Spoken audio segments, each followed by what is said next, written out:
welcome to Friday's edition of Cracking the Cryptic.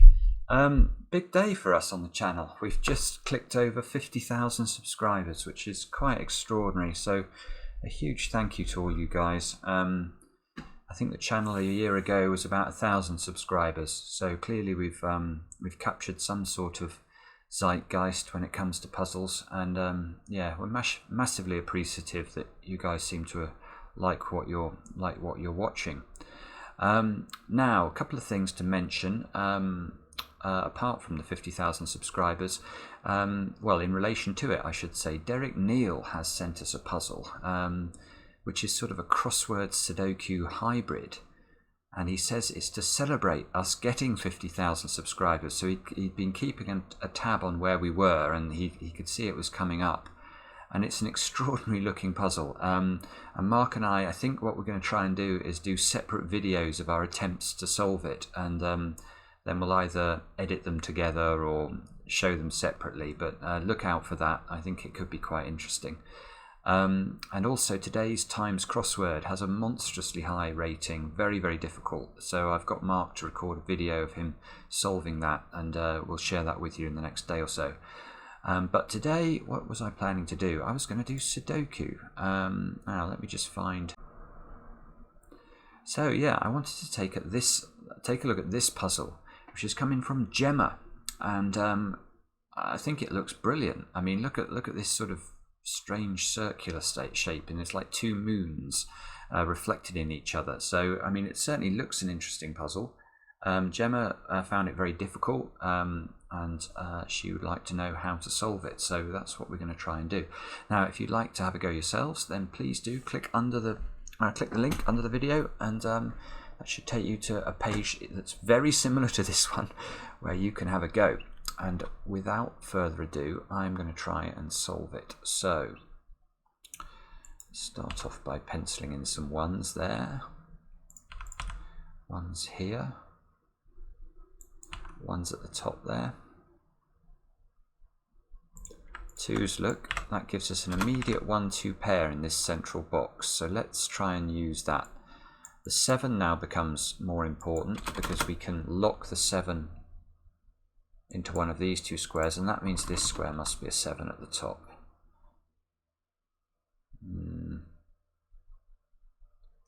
Can we do anything else? Well, no, I'm not sure we can actually. 9s must be in one of these squares.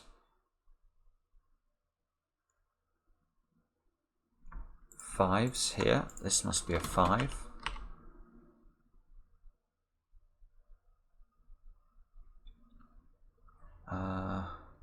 This 3 means there must be a 3 up there, which means this square is a 3. There's a 3 down in the bottom right now. And we're still left with trying to place 4, which we can. Look, we can pencil mark 4s, and the 6, so we don't know where the 6 goes in this central block, but that's a reasonable start. What next? 5 must be in one of those two squares because of these 5s here.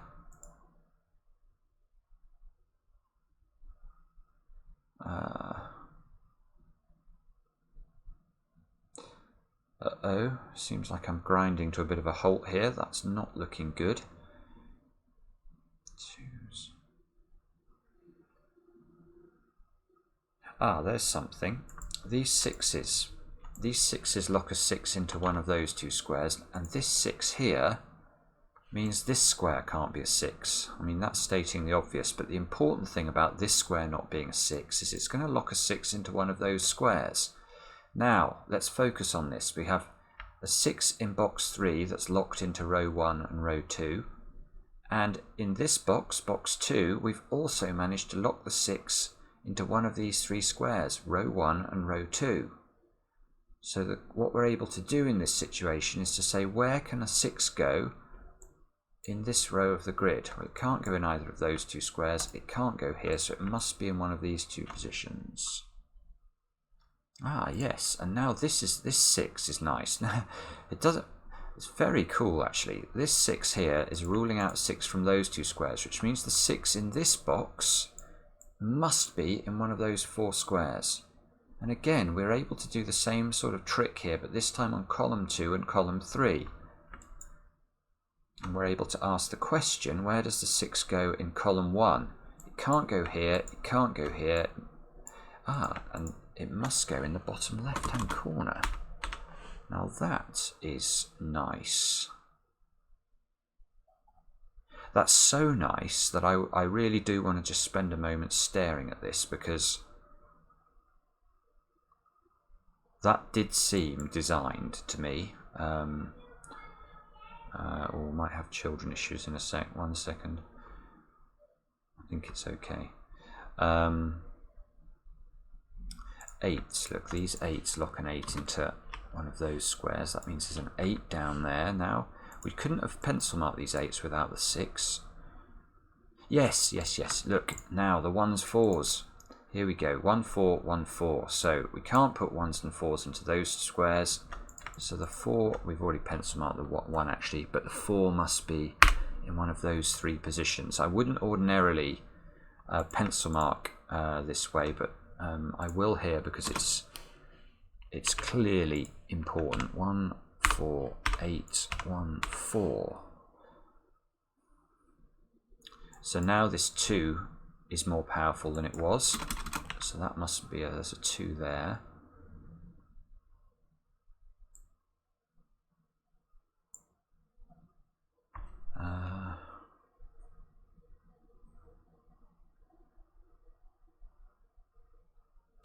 What is this 2 telling us?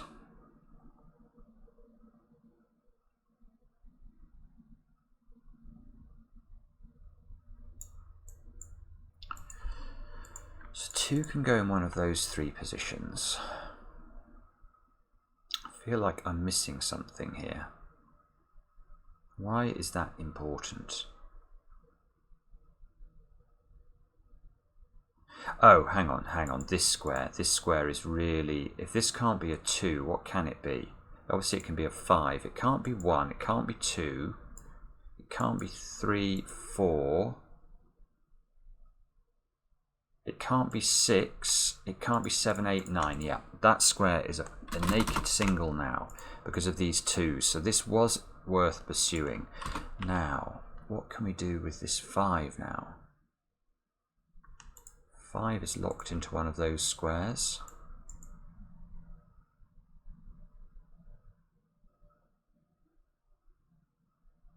Oh, this is beautiful.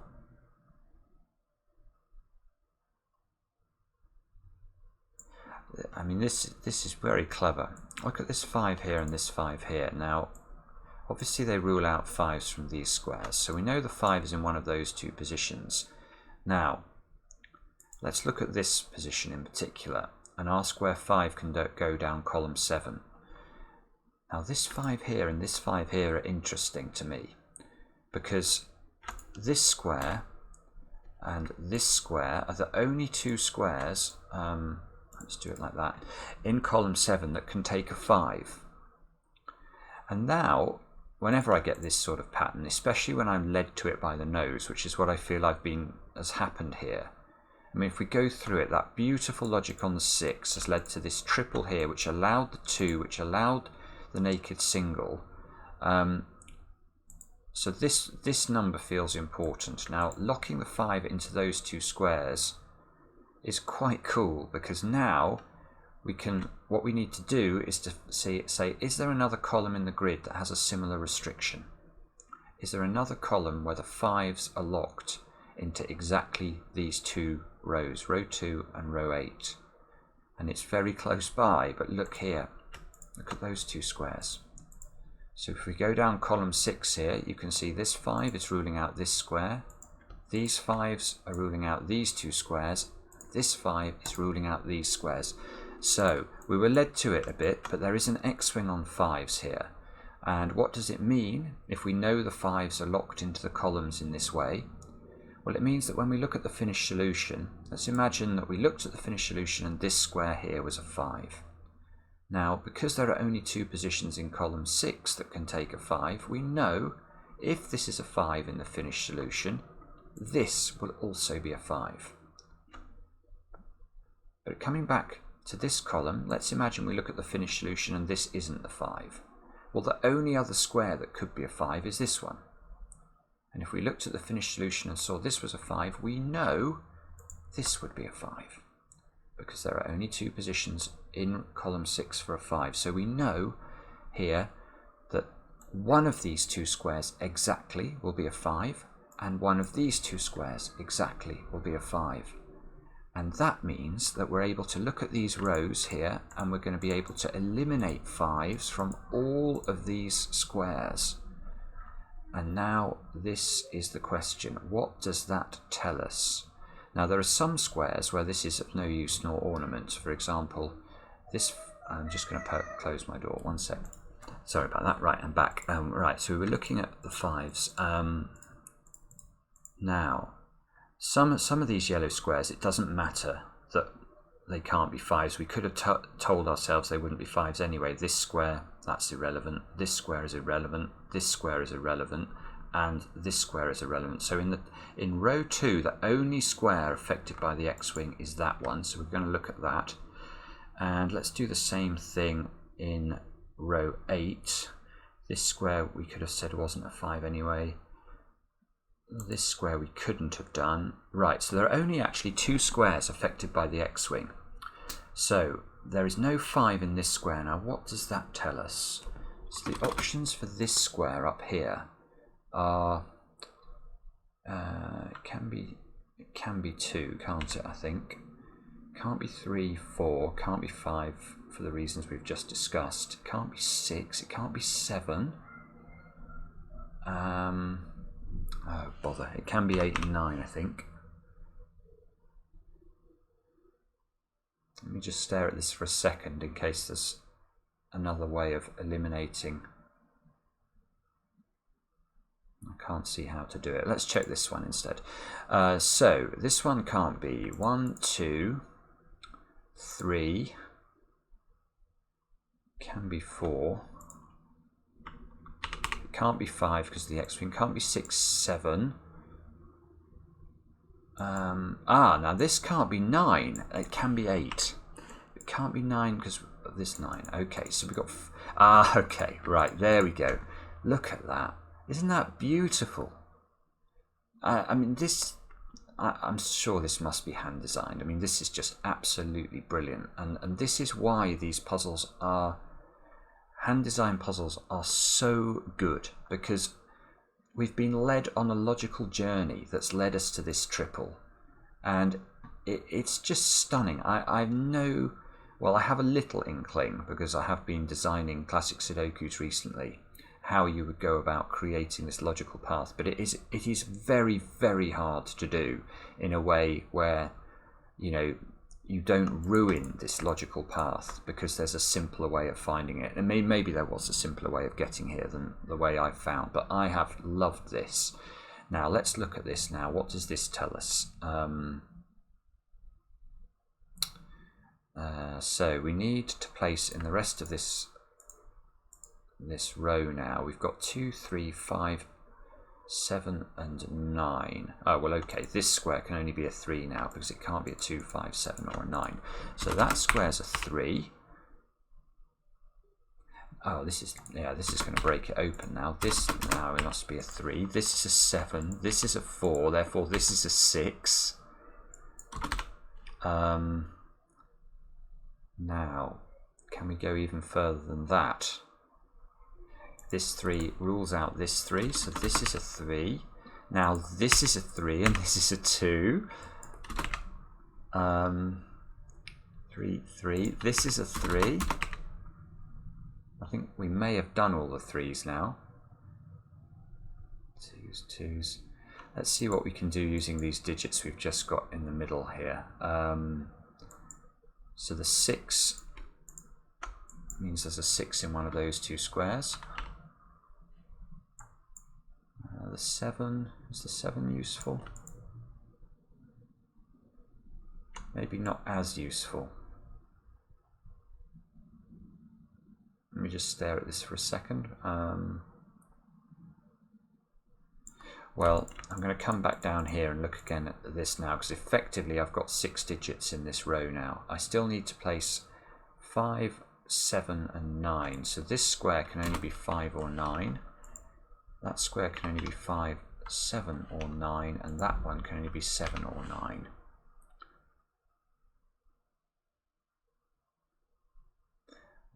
Six, 6.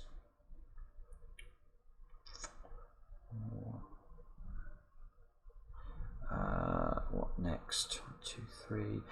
This 2 now means there must be a 2 in one of those squares.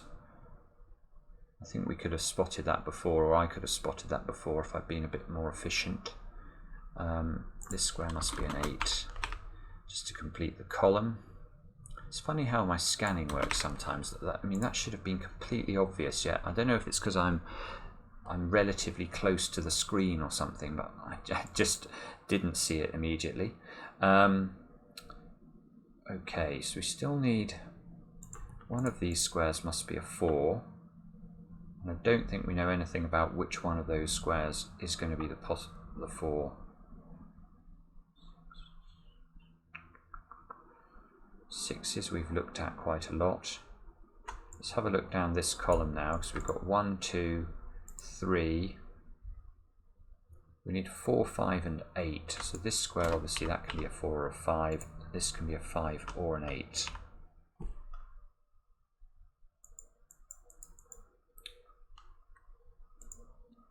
So this square now can only be a 4 or a 9, I think.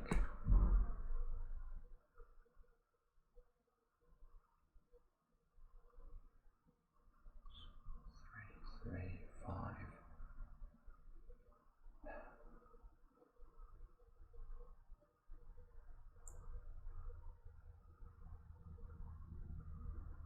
Oh, good Lord, have we got another trick going on with 7s now? Now, yeah, let's look at this. So if we have a look along this row of the grid, you can see that there must be a 7 in one of those 2 positions.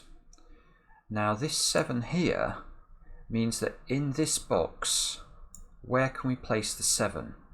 It must be in one of those 3 squares, i.e. it must be in column 7 or column 9, just as we've just found for this row, column 7, column 9. So the 7 in this box up here cannot be in column 7 or column 9. And what do you know? This square has to be a 7. My goodness. So that's got to be the 6 now, and that interrupts the X-wing. This puzzle is beautiful. So now we've interrupted the X-wing, so we know that the 5 must be down here. Now the moment we place this 5, we know its counterpart, the other side of the X, must also be a 5 as well. So we're going to be able to complete those squares there. And hopefully now I think we're on the home straight. 9 here, this must be a 4, therefore that's an 8, and this is a 5. This must be an 8 now, therefore this is an 8 up here. That makes that an 8. Can't be an 8, which maybe I could have seen before. This must be a 7. 7 must be in one of those 2 squares. Into these 2 squares we need to put 2 and 9. Don't know the order yet, but you can note it down. 7 and 9 into these 2 positions. Again, I might be missing something, but I can't immediately see how to resolve that. And let's come back up here and see what else we can see. So 5s now, these 5s here mean this is a 5. That means that's an 8.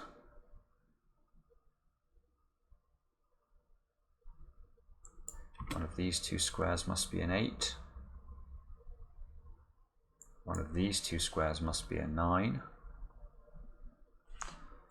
One of these 2 squares must be a 9. You can see again we've got a lovely juxtaposition of 9s now. Again, this is column 2 and column 3 this time, where the 9s are locked in 2 different boxes into those columns. Therefore, where are we going to put a 9 in this box? There's only one possibility, and that's here. 9. We've got it again. This is unbelievable. 9, 9. So there's a 9 locked in one of those two squares, marrying up with the 9s